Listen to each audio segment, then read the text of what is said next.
జై శ్రీరామ్. హనుమద్ విజయము 11వ అధ్యాయము. హనుమంతుడు అంతటా సీతాదేవి దగ్గరకు బయలుదేరాడు.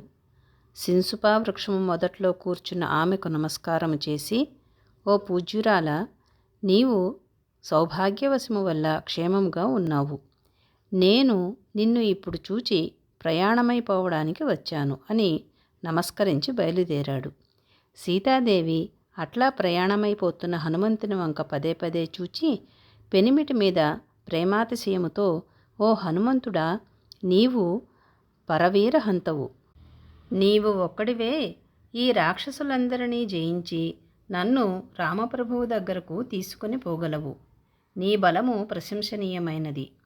అయితే ఆ శత్రు సంహారకుడు రామప్రభువు ఇక్కడకు వచ్చి ఈ లంకాపట్టణాన్ని తన బాణ పరంపరలతో ముంచి నన్ను తీసుకుని పోవలెను.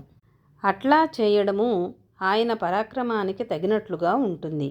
అందువల్ల ఆ ఆహవ సూర్యుడు, ఆ మహాత్ముడు ఆయన కనురూపమైన పరాక్రమముతో ఇక్కడకు వచ్చి నన్ను తీసుకుని పోయేటట్లు నీవు చెయ్యవలెను అని చెప్పింది. ఇట్లా వినయపూర్వకముగాను యుక్తియుక్తముగాను అర్థవంతముగాను సీతాదేవి చెప్పిన మాటలు విని, ఓ దేవి, రామప్రభువు వానర సమూహాలను భల్లూక సమూహాలను వెంటబెట్టుకుని త్వరలోనే ఇక్కడకు వస్తాడు. శత్రువులనందరినీ సంహారము చేస్తాడు.